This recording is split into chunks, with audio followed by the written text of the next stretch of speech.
आज हम बात करेंगे बनारस हिंदू विश्वविद्यालय में आयोजित हो रहे एग्ज़ाम में जो वन लाइनर क्वेश्चन पूछे जाएंगे।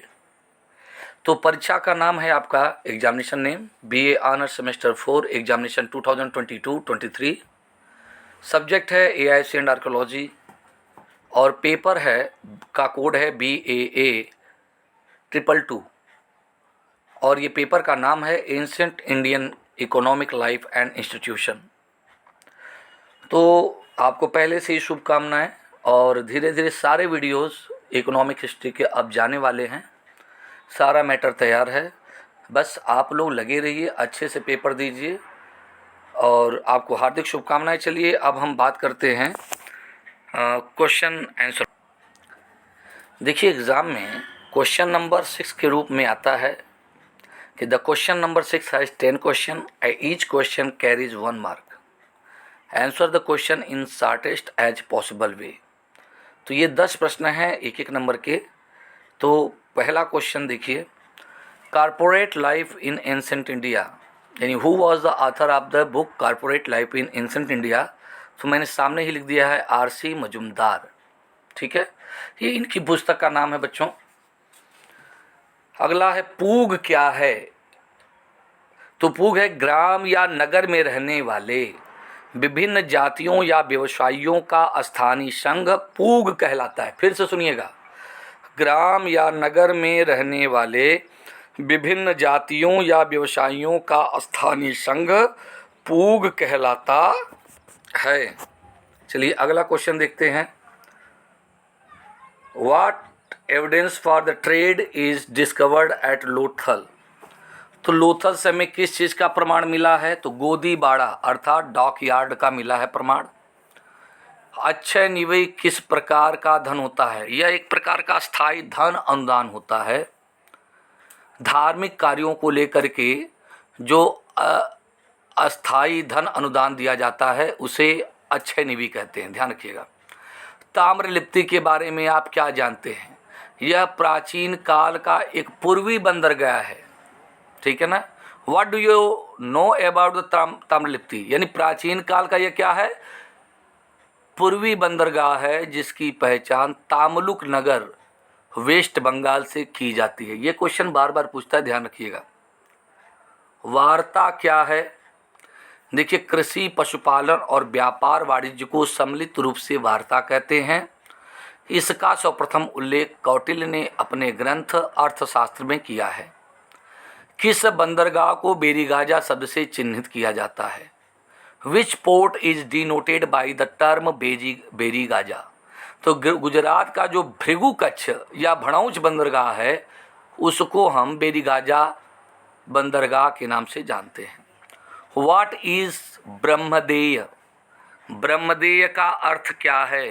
तो ब्रह्मदेय का अर्थ है शासक के द्वारा ब्राह्मणों को दी जाने वाली लगान मुक्त भूमि को, यानी उस पर किसी भी प्रकार का कर नहीं दिया जाता है। अब बाद में इसमें प्रशासन संबंधी अधिकार ब्राह्मणों को भी दे दिया जाता है कि जहाँ पर आपको ये भूमि दी गई है वहाँ का शासन प्रशासन देखने का अधिकार आपको हम देते हैं, आप किसी को दंड भी दे सकते हैं। तो शासक के द्वारा ब्राह्मणों को दी जाने वाली लगान मुक्त भूमि को ब्रह्मदेय कहते हैं। ठीक है ना। और अग्रहार क्या है? ध्यान रखिएगा, किसी शासक के द्वारा ब्राह्मणों को धार्मिक कार्यों के निमित्त दिए जाने वाले ग्राम को, ठीक है ना, ग्राम की भूमि को क्या कहते हैं, या पूरे गांव को अग्रहार कहते हैं। ठीक है, ध्यान रखिएगा इस बात को। किस राजवंश ने प्राचीन काल में सर्वप्रथम स्वर्ण मुद्राएं प्रचलित की? तो वह हिंद यवन राजवंश। लेकिन अगर ये कह दिया जाए कि किस शासक ने सर्वप्रथम स्वर्ण मुद्राएं निर्गत की भारत में, तो विम कटफिसेस कुषाण वंश जाएगा। लेकिन किस राजवंश ने प्राचीन भारत में सर्वप्रथम स्वर्ण मुद्रा प्रचलित की? तो हिंद यवन राजवंश ने। अगर पूछ दिया आहत सिक्का क्या है, तो आप लिख सकते हो प्राचीन काल में महाजनपद कालीन रजत सिक्कों को आहत सिक्के कहा जाता था। ठीक है ना, जिन पर एक या एक से अधिक 5 तक चिन्हों का अंकन किया जाता था। क्योंकि इन सिक्कों को पीट करके बनाया जाता था, इसलिए इन्हें क्या कहते हैं, आहत सिक्के कहते हैं। तो आहत सिक्के यहाँ पर नहीं पूछा तो हम नहीं बात करेंगे। सीताध्यक्ष कौन था? तो मौर्यकालीन राजकीय नियंत्रण से युक्त भूमि का जो प्रमुख होता है, यानी ऐसी भूमि जो राजा के प्रत्यक्ष प्रभाव में रहती है, यानी राजकीय नियंत्रण में रहती है, उस भूमि के प्रमुख को सीताध्यक्ष कहते हैं। तो सीता भूमि क्या हुआ? शासक का जो है राजकीय नियंत्रण में रहने वाली भूमि, उसको सीता कहते हैं। ठीक है। सार्तवाह से आप क्या समझते हैं? सार्तवाह क्या है भाई? कारवां या किसी भी व्यापारिक काफिले का जो मुखिया होता है उसे सार्तवाह कहते हैं। जब प्राचीन काल में लोग यात्रा करने जाते थे तो एक दूसरे की सुरक्षा के लिए कारवां बना के जाते थे काफिले में, तो उसमें किसी एक वरिष्ठ व्यक्ति को प्रमुख बना दिया जाता था, तो वही कहलाता था सार्थवाह। ठीक है। अगला, हु वेयर रत्निन, या रत्निन कौन थे? तो राजा की सहायता करने वाले उच्च अधिकारी रत्निन कहलाते थे। अब इसमें महारानी भी होती हैं, अक्षवाप होता है, पालागल होता है, भागदूत होता है, संग्रहिता होता है। ये रत्निन शब्द का सर्वप्रथम उल्लेख हमको उत्तर वैदिक काल या वैदिक काल में विशेष रूप से दिखाई देता है। अब जैसे पूछ दिया कि भागदूत किसे कहते हैं, तो जो राजस्व समाहर्ता होता है, यानी राजस्व एकत्र करने वाला जो है वो क्या है? राजस्व का प्रमुख भागदूत। और संग्रहिता कौन होता है? जो संग्रह करता हो, तो कोषाध्यक्ष। ठीक है, ये भी आप लोग जानिएगा।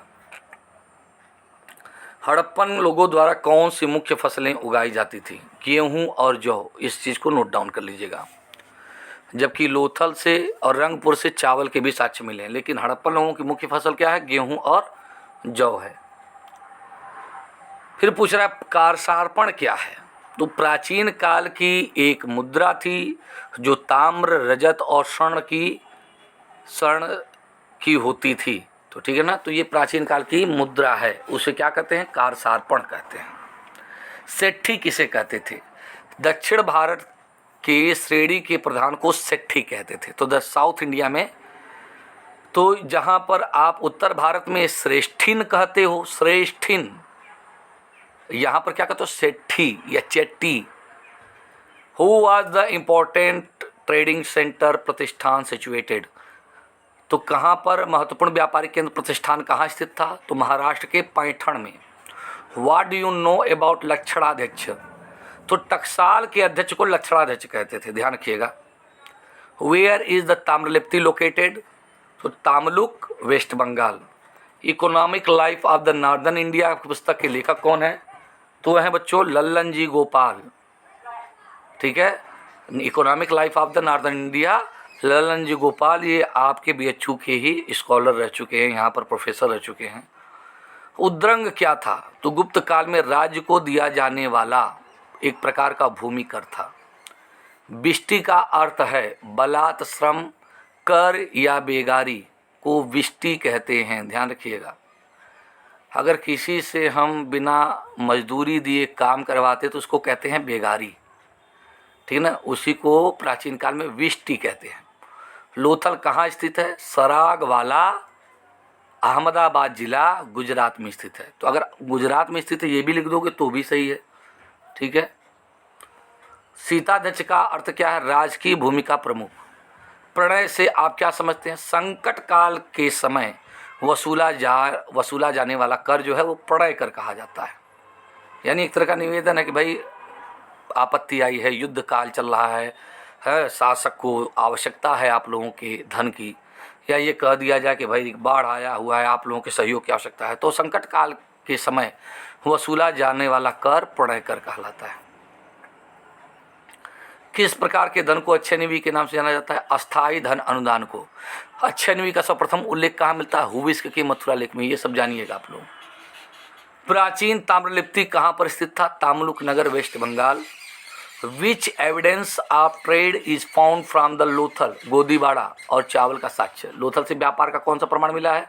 गोदीबाड़ा और चावल के साक्ष्य का। किस काल में सामंतवादी व्यवस्था का प्रारंभ हुआ?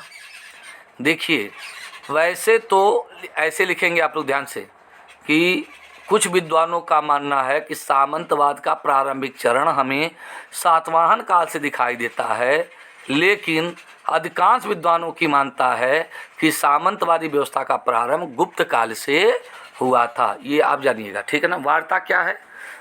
व्हाट इज वार्ता? कृषि पशुपालन, ठीक है ना, और व्यापार वाणिज्य को सम्मिलित रूप से वार्ता कहते हैं।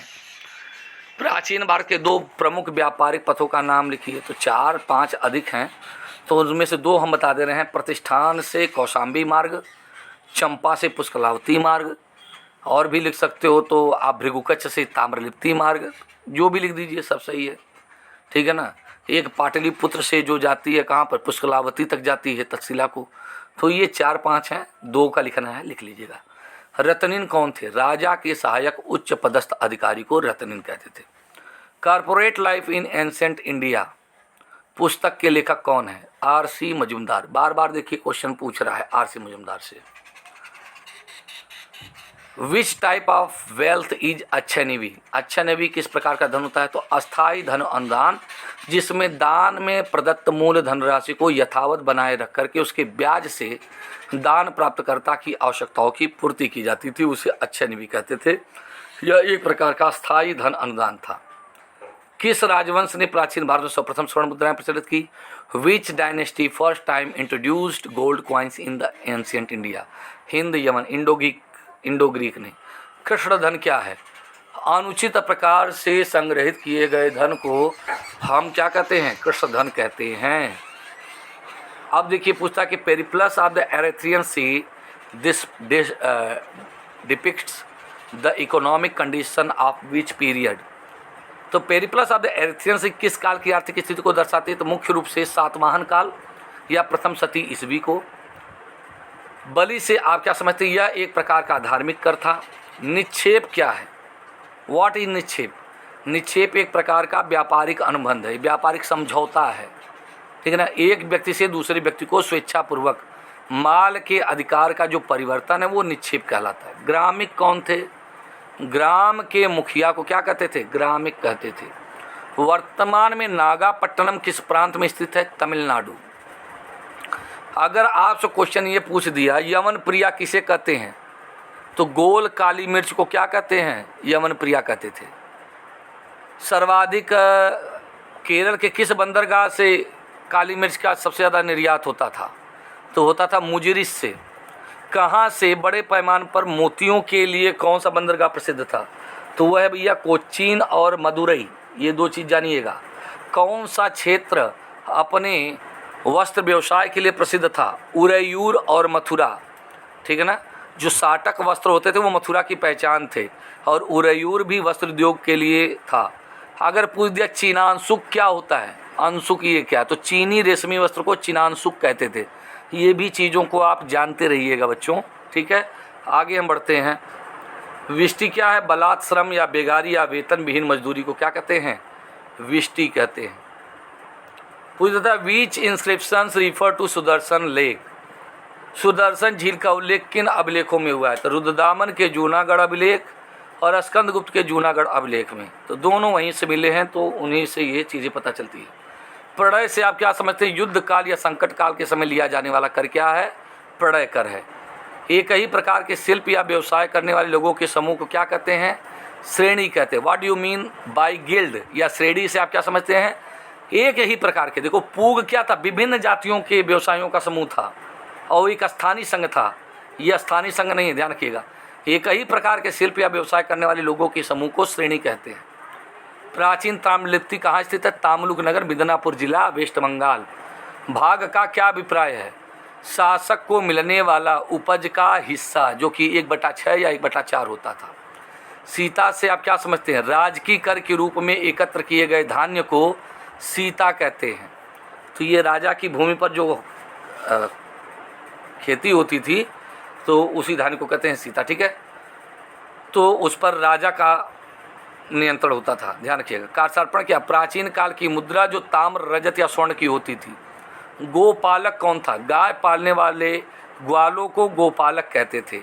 यानी गाय पालने वाले समूह के जो मुखिया होते थे वो गोपालक कहलाते थे या ग्वालों को कहते थे, ठीक है।